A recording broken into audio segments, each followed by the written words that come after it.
Halo anak-anak, sampai ketemu dengan saya, berjumpa lagi Pendeta Purwanto di channel saya Pak Jim 71 Channel ya.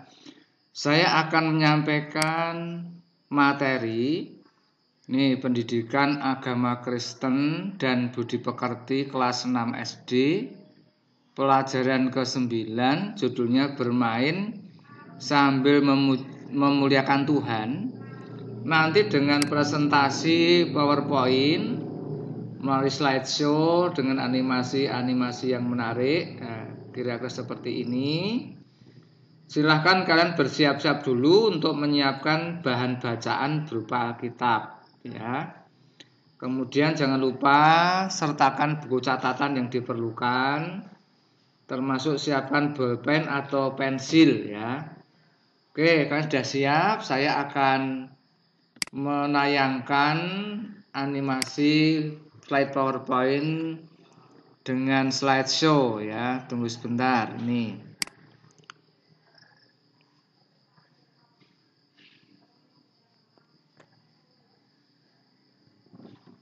Ya, silakan tunggu sebentar. Ya, ini sudah keluar. Ya, jadi materi saya adalah ini pendidikan agama Kristen dan budi pekerti kelas 6 SD, pelajaran ke-9, judulnya bermain sambil memuliakan Tuhan.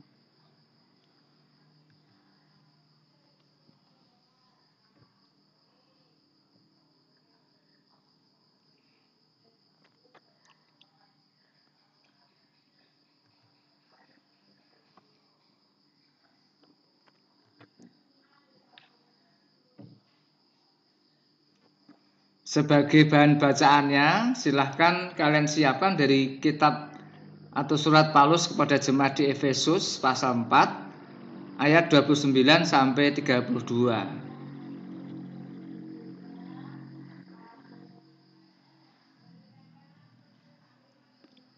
Sebelum kita mulai pelajaran, mari kita buka dengan berdoa. Mari saya antarkan kita berdoa, silahkan kalian bersikap doa yang baik. Mari saya antarkan. Ya Tuhan, Allah Bapa kami yang ada di surga, kami bersyukur kepadamu ya Tuhan atas segala kebaikan-Mu dalam hidup kami.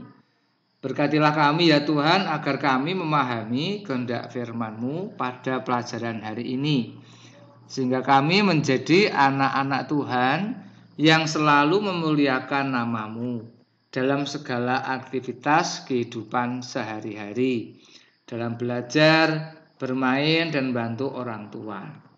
Di dalam nama Yesus Kristus kami berdoa. Amin.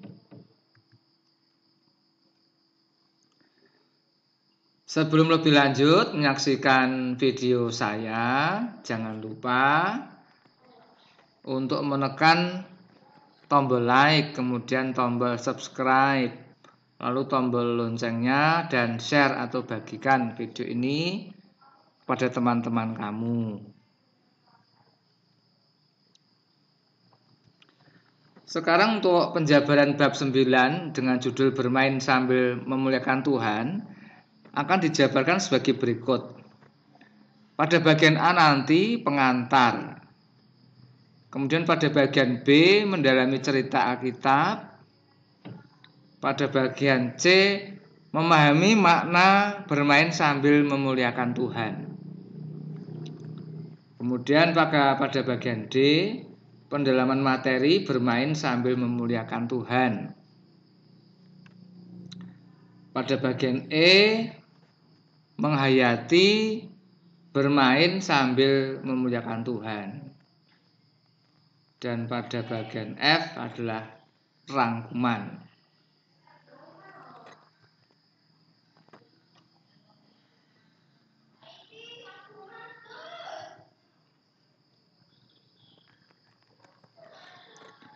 Ini pengantar ya. Jawablah pertanyaan berikut. Permainan apa saja yang sering kamu mainkan? Apa yang kamu rasakan ketika sedang bermain? Ceritakan sebuah pengalaman menyenangkan saat kamu bermain. Ya, dalam gambar ini ada permainan apa ini ya? Apa namanya ini ya? Permainan tongkat ya, jungkat-jungkit atau apa ini ya?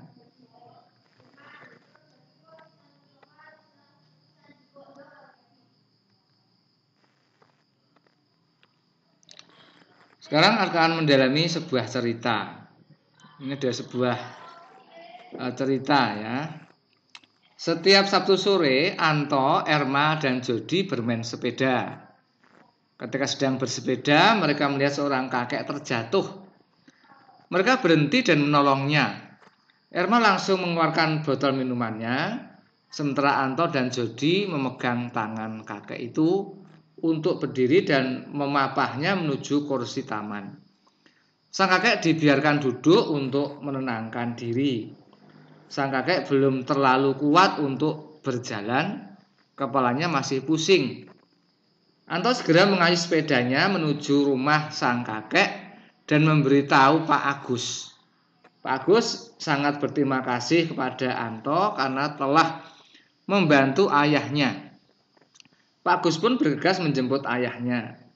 Perbuatan Anto dan teman-temannya adalah perbuatan yang memuliakan nama Tuhan.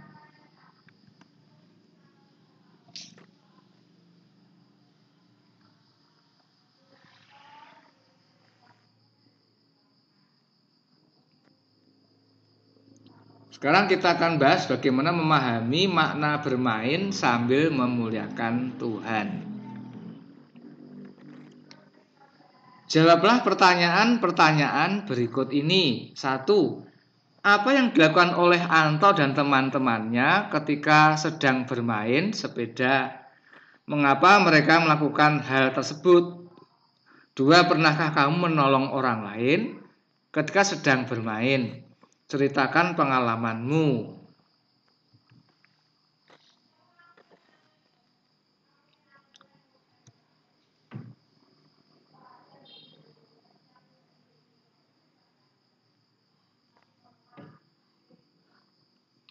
Sekarang pada bagian D kita akan membahas tentang pendalaman materi, yaitu bermain sambil memuliakan Tuhan. Bermain adalah kegiatan yang menyenangkan. Hampir semua orang suka bermain. Ada yang senang permainan tradisional seperti layang-layang, kelereng, lompat tali, kasti, benteng, congklak, balap karung, petak umpet, monopoli, dan lain-lain. Ada yang senang dengan permainan modern seperti video game, Nintendo, PlayStation, dan lain-lain melalui televisi, komputer, atau gadget, misalnya telepon seluler atau tablet. Sementara yang lain suka pergi ke warnet atau warung internet, memainkan game online seperti Point Blank, Warcraft, Dota, Counter-Strike, dan Lost Saga. Ada juga yang senang bermain olahraga, sepak bola, basket, berenang, bulu tangkis, dan lain-lain. Ada juga yang suka permainan petualang seperti mencari jejak atau menemukan benda. Pada dasarnya semua permainan menyenangkan. Akan tetapi setiap permainan haruslah memuliakan Tuhan.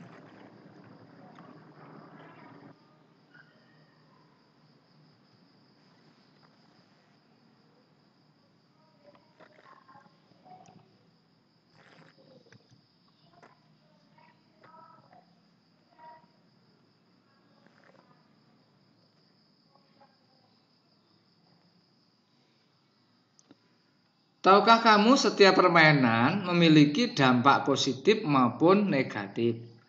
Sebenarnya permainan tradisional lebih banyak membawa dampak positif bagi kita karena dalam permainan itu kita belajar secara nyata. Kita dilatih untuk berinteraksi dengan orang lain. Karena kebanyakan permainan tradisional dimainkan bersama teman atau secara berkelompok. Permainan benteng misalnya bermanfaat untuk melatih kecepatan, kesabaran, dan daya pikir bertaktik. Permainan lompat tali dapat melatih ketepatan. Lagi pula permainan tradisional tidak perlu mengeluarkan uang untuk bermain.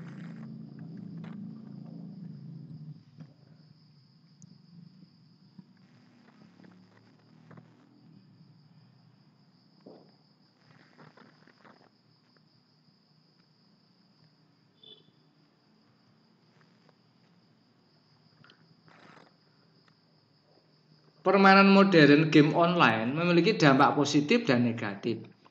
Dampak positifnya bisa menguasai beberapa hal dalam waktu yang sama.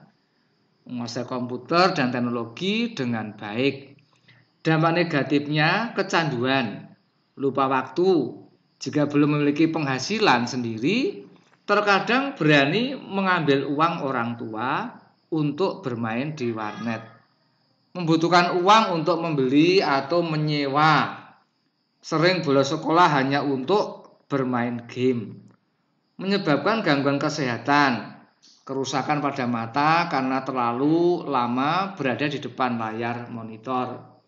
Berakibat sakit atau cenderung cedera tulang belakang karena tidak bergerak dalam waktu yang lama. Kurang bersosialisasi karena lebih sering berhadapan dengan dunia maya.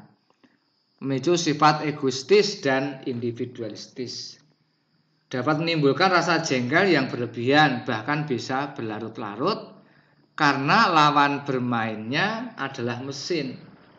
Jika kalah tidak ada yang menghibur, sedangkan dalam permainan tradisional, kemenangan bukanlah tujuan utama. Jika kalah ada yang menghibur. Di sini kita dapat belajar untuk menerima kekalahan dan menganggap kemenangan bukanlah hal yang perlu disombongkan.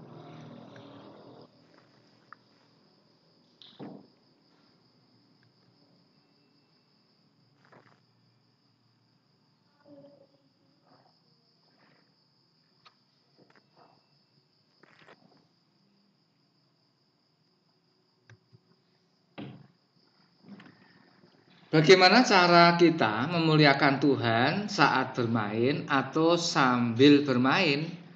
Rasul Paulus menasihati kita dalam surat Efesus pasal 4 ayat 29 sampai 32 agar memiliki sikap sebagai berikut. 1. Tidak mengeluarkan kata-kata kotor ketika sedang bermain. Tidak geram, tidak marah, dan tidak bertikai. 3. Tidak memfitnah dan tidak berbuat jahat. 4. Bermain dengan ramah. 5. Bermain dengan penuh kasih. 6. Saling mengampuni jika ada teman yang salah.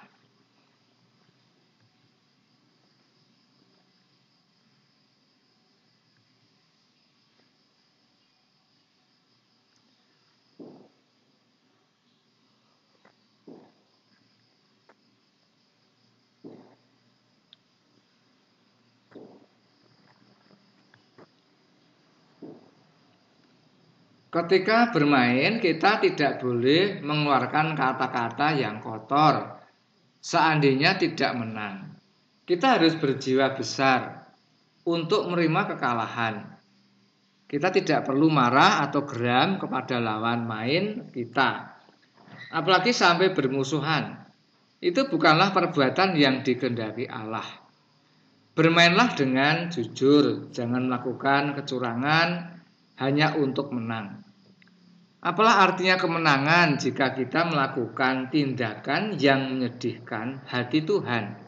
Itu dengan berlaku curang, memfitnah atau melakukan tindakan kejahatan. Jangan bertindak egois, mau menang sendiri. Berlakulah rendah hati ketika bermain atau ketika kita menang dan berbagi kegembiraan serta sukacita dengan teman. Melalui bermain kita juga diajar untuk memiliki sikap saling tolong-menolong dan kerjasama.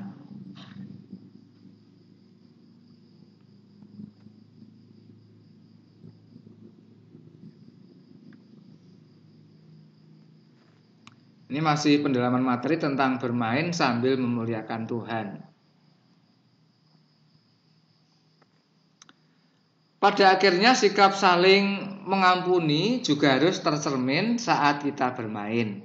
sehingga kita sungguh-sungguh dapat memuliakan Tuhan. Contohnya sebuah pertarungan tinju pada tahun 1997 di Las Vegas, Amerika, antara petinju kelas berat Mike Tyson dengan Evander Holyfield. Dalam pertarungan tersebut, Tyson kesal ketika menerima tandukan dari lawannya. Tyson jadi marah dan menggigit telinga Holyfield sehingga sobek. Holyfield tidak dendam, justru ia memaafkan perbuatan Tyson. Setiap anak Tuhan dituntut untuk memiliki sikap seperti yang ditunjukkan oleh Holyfield. Bermain adalah hal yang menyenangkan, oleh karena itu harus kita syukuri. Kita bersyukur atas setiap kegembiraan yang kita alami saat bermain. Kenapa? Karena sukacita atau kegembiraan itu berasal dari Tuhan. Raja Daud menulis dalam Mazmur 4 ayat 8 bahwa kegembiraan itu berasal dari Tuhan.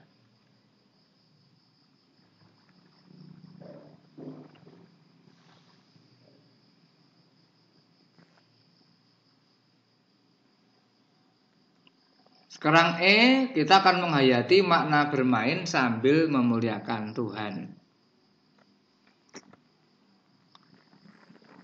Ini ada sebuah pertanyaan, jawablah pertanyaan berikut. 1 atau A, apa artinya bermain sambil memuliakan Tuhan? B, mengapa kita harus bersyukur saat bermain? C, apa dampak positif dan negatif bermain? Dan D, bagaimana seharusnya sikap kamu ketika bermain sambil memuliakan Tuhan? 2, buatlah clipping yang berisi kumpulan gambar permainan tradisional dan permainan modern.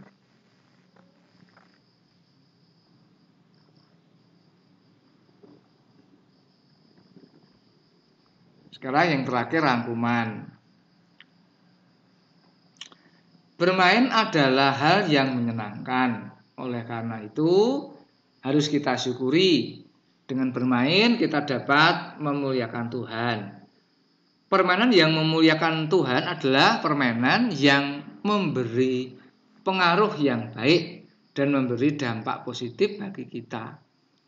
Bermain sambil memuliakan Tuhan dapat dilakukan dengan berbagai cara. Antara lain bermain dengan sopan, jujur, tidak egois atau mau menang sendiri, bekerja sama, tidak bertikai, bermain dengan ramah, penuh kasih, tidak menyakiti teman, saling menolong, dan saling memaafkan.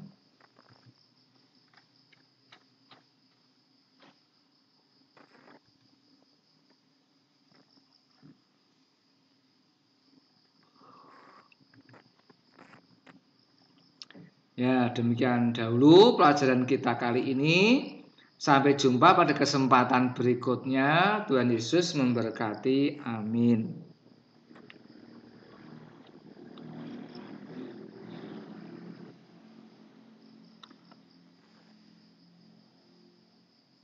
Sekarang untuk mengakhiri pelajaran, mari kita berdoa dengan mengucapkan doa Bapa kami bersama-sama. Bapa kami yang di surga, dikuduskanlah namamu, datanglah kerajaanmu, jadilah kehendak-mu di bumi seperti di surga. Berikanlah kami pada hari ini makanan kami yang secukupnya, dan ampunilah kami akan kesalahan kami, seperti kami juga mengampuni orang yang bersalah kepada kami. Dan janganlah membawa kami ke dalam pencobaan, tetapi lepaskanlah kami daripada yang jahat. Karena Engkaulah yang mempunyai kerajaan dan kuasa dan kemuliaan sampai selama-lamanya. Amin.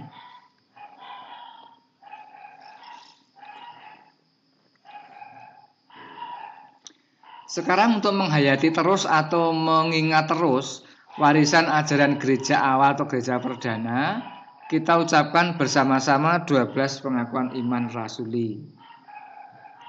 1. Aku percaya kepada Allah Bapa yang Maha Kuasa, Khalik langit dan bumi. 2. Dan kepada Yesus Kristus, Anak yang tunggal Tuhan kita. 3. Yang dikandung daripada Roh Kudus, lahir dari anak darah Maria. 4. Yang menderita sengsara di bawah pemerintahan Pontius Pilatus, mati dan dikuburkan, turun ke dalam kerajaan maut. 5. Pada hari ketiga bangkit pula dari antara orang mati. 6. Naik ke surga, duduk di sebelah kanan Allah Bapa yang Maha Kuasa. 7. Dan akan datang dari sana untuk menghakimi orang yang hidup dan yang mati. 8. Aku percaya kepada Roh Kudus.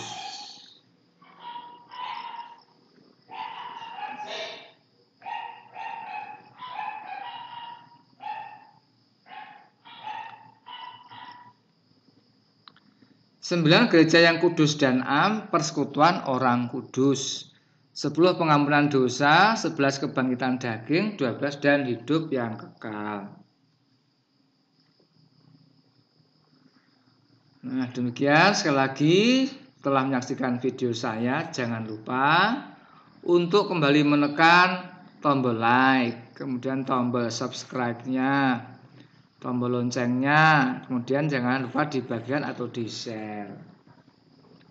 Ya, terima kasih telah menonton. Demikian dahulu pelajaran kita hari ini melalui tayangan slideshow PowerPoint dengan animasi yang keren atau menarik. Mudah-mudahan kalian semakin bersemangat, mudah dimengerti, ya, bermanfaat untuk kalian. Sekian dan terima kasih.